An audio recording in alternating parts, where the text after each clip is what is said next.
മോദി സർക്കാരിനെ അട്ടിമറിക്കാൻ, ഇന്ത്യൻ ജനാധിപത്യത്തെ അട്ടിമറിക്കാൻ, തിരഞ്ഞെടുപ്പിനെ അട്ടിമറിക്കാൻ അമേരിക്കൻ ഡീപ് സ്റ്റേറ്റ് പണം മുടക്കി എന്ന വാർത്ത കഴിഞ്ഞ കുറച്ച് ദിവസങ്ങളായി വലിയ ആശങ്കയോടെയാണ് നമ്മൾ കാണുന്നത്. അതിൽ ഏറ്റവും പ്രധാനപ്പെട്ടത് രാഹുൽ ഗാന്ധിയും കോൺഗ്രസും അതിൽ പങ്കുചേർന്നിട്ടുണ്ട് എന്നുള്ള ചില വിവരങ്ങൾ വരുന്നു. അത് എത്രത്തോളം സത്യമാണ് നമുക്കറിയില്ല. ഇപ്പോൾ ഒരു സ്ത്രീയും അതിൽ ഉൾപ്പെട്ടിട്ടുണ്ട്. അമേരിക്കയുമായി ബന്ധപ്പെട്ട ആന്ധ്ര സ്വദേശിയായ ഒരു സ്ത്രീയും അതിൽ ഉൾപ്പെട്ടിട്ടുണ്ട് എന്നാണ് പറയുന്നത്. എന്താണ് ഇതിന്റെ കൂടുതൽ വിവരങ്ങൾ? ഒരു ഇന്ത്യൻ ജനാധിപത്യത്തെ അട്ടിമറിക്കാൻ അമേരിക്കയിൽ നിന്നൊരു സംഘം എത്തുന്നു, പണം ചിലവഴിക്കുന്നു, കോടികൾ ചിലവാക്കുന്നു. ഇതൊക്കെ നമ്മൾ സിനിമയിൽ കാണുന്ന മോഹൻലാലിന്റെ ഒരു വരിച്ചാഴി സിനിമയിലൊക്കെ ഇത്തരം കാര്യങ്ങൾ നമ്മൾ കണ്ടിട്ടുണ്ട്. അത് ആവർത്തിക്കുന്നത് ഇന്ത്യയിൽ എന്നുള്ളതാണ് വീണ്ടും നമ്മൾ കേൾക്കുന്നത്. എന്താണ് അതിന്റെ സത്യം? അല്ല, അമേരിക്ക ഇന്ത്യയിൽ ഇത്തരം അട്ടിമറ പ്രവർത്തനം തുടങ്ങുന്നത് ഇപ്പം മാത്രമല്ല. നമുക്ക് സ്വാതന്ത്ര്യം ലഭിച്ച അന്ന് മുതൽ തന്നെ എങ്ങനെ നമ്മളെ അട്ടിമറിക്കാം എന്നത് അമേരിക്കയുടെ കാഴ്ചപ്പാടാണ്.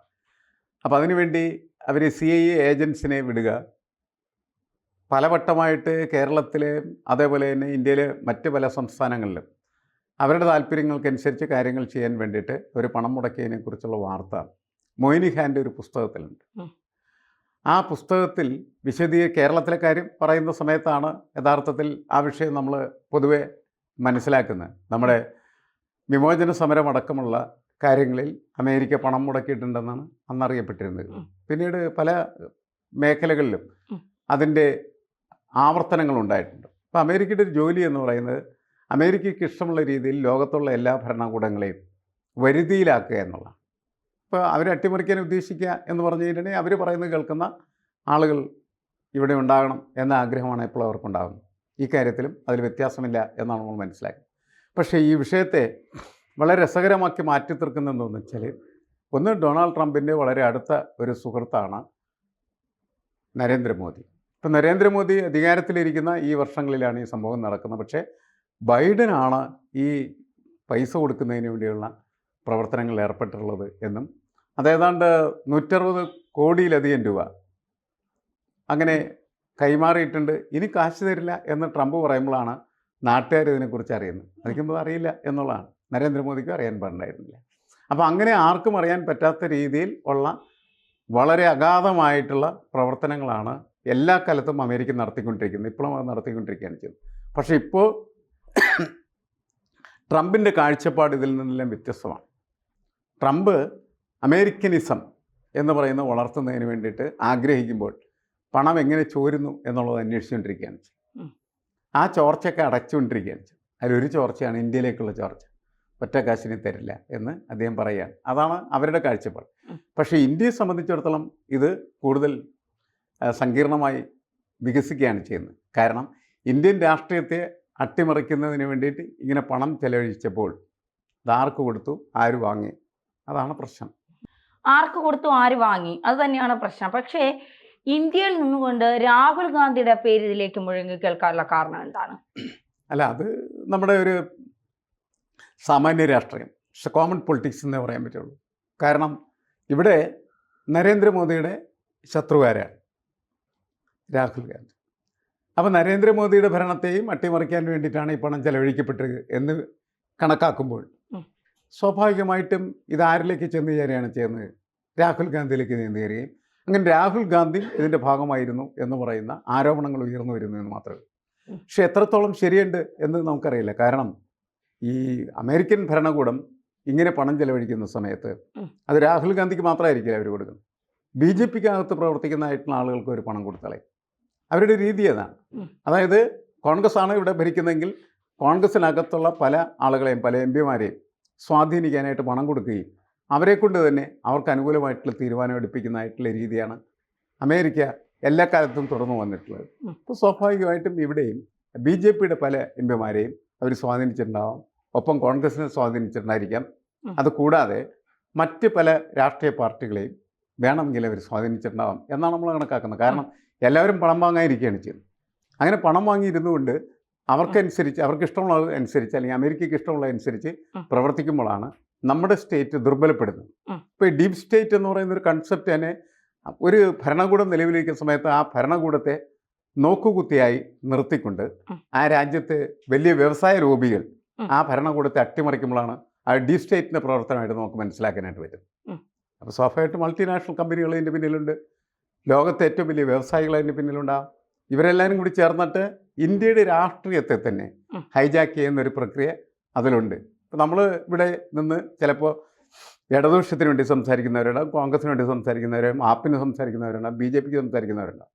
ഇതൊക്കെ നമ്മുടെ ആഭ്യന്തര രാഷ്ട്രീയത്തിൻ്റെ ഭാഗമാണ്. പക്ഷേ ഈ പുറത്തു നിന്നിങ്ങനെ പണം വരുമ്പോൾ ഇവരെല്ലാത്തിനെയും അട്ടിമറിക്കുന്ന തരത്തിൽ നമ്മുടെ രാജ്യ താല്പര്യത്തിന് വിരുദ്ധമായിട്ടുള്ള രീതിയിൽ പ്രവർത്തനം മുന്നോട്ട് കൊണ്ടുപോകുന്നുള്ള ശ്രമമായിരിക്കും അതിൻ്റെ പിന്നിലുണ്ടാകുന്നത്.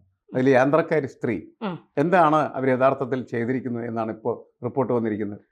ഇവരാണ് ഈ ഫണ്ടിങ് വിവാദത്തിന്റെ കേന്ദ്ര ബിന്ദു എന്നാണ് BJPയുടെ തന്നെ ഒരു MP പറയുന്നത്. ഇവരുടെ പേര് വീണ റെഡ്ഡി എന്നാണ്. ഇവർ ഈ ഫണ്ടിങ്ങുമായി ബന്ധപ്പെട്ട് ഒരുപാട് കാര്യങ്ങൾ, അതായത് ഈ ലോക്സഭാ തിരഞ്ഞെടുപ്പ് വരെ ഇവർ ഇന്ത്യയിൽ ഉണ്ടായിരുന്നു എന്നും ഇത് കഴിഞ്ഞതിന് ശേഷമാണ് ഇവർ ഇന്ത്യയിൽ നിന്ന് പോയതെന്നുമാണ് പറയപ്പെടുന്നത്. വീണ റെഡ്ഡി ആന്ധ്രാപ്രദേശിൽ ജനിച്ച ഒരു അമേരിക്കൻ നയതന്ത്രജ്ഞയാണ്. US സീനിയർ ഫോറിൻ സർവീസിൽ ഒരു അംഗമാണ്. കൂടാതെ ഇന്ത്യയിലും ഭൂട്ടാനിലുമായി USAIDയുടെ മിഷൻ ഡയറക്ടറായി സേവനമനുഷ്ഠിച്ചിട്ടുണ്ട്. 2021 ആണ് ഇവർ നിയമിതയായത്.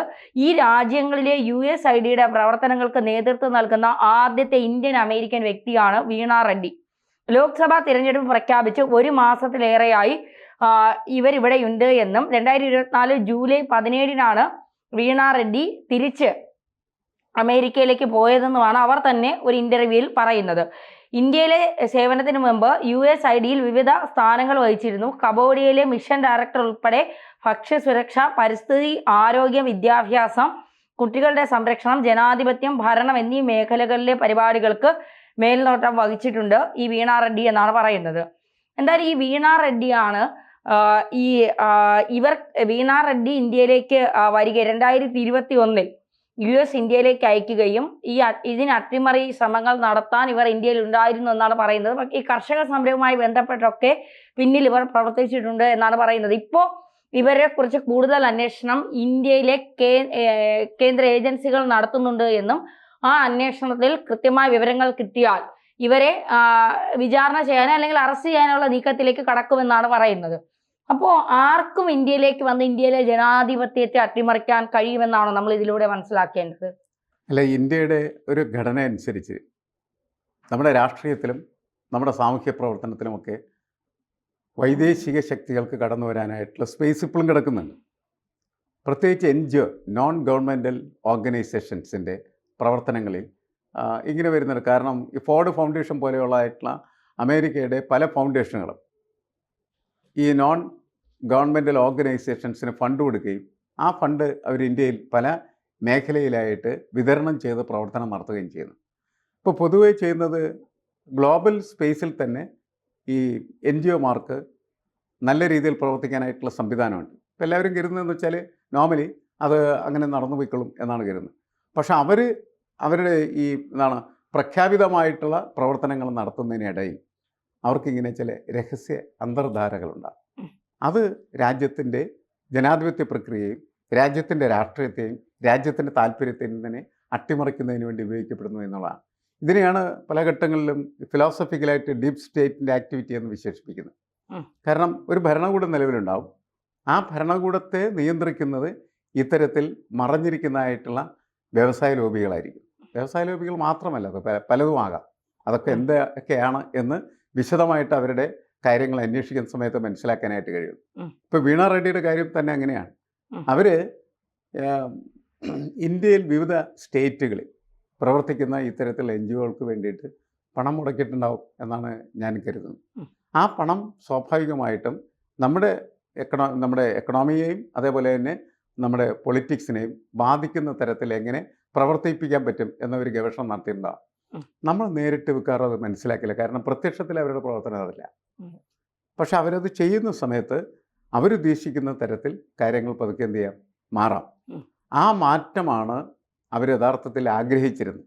ഇപ്പോൾ ഒരു ഭരണമാറ്റം വരെ വേണമെങ്കിൽ സൃഷ്ടിക്കാനായിട്ട് ഇത്തരത്തിലുള്ള പ്രവർത്തനങ്ങൾക്ക് കഴിയും. കാരണം രാജ്യത്തിൻ്റെ ഒരു മൂഡ് ഓഫ് ദ നേഷൻ എന്ന് പറയുന്നത് ചേഞ്ച് ചെയ്യിപ്പിക്കുന്നതിൽ ഇത്തരത്തിലുള്ള ശക്തികൾക്ക് വലിയ പങ്കുണ്ട്.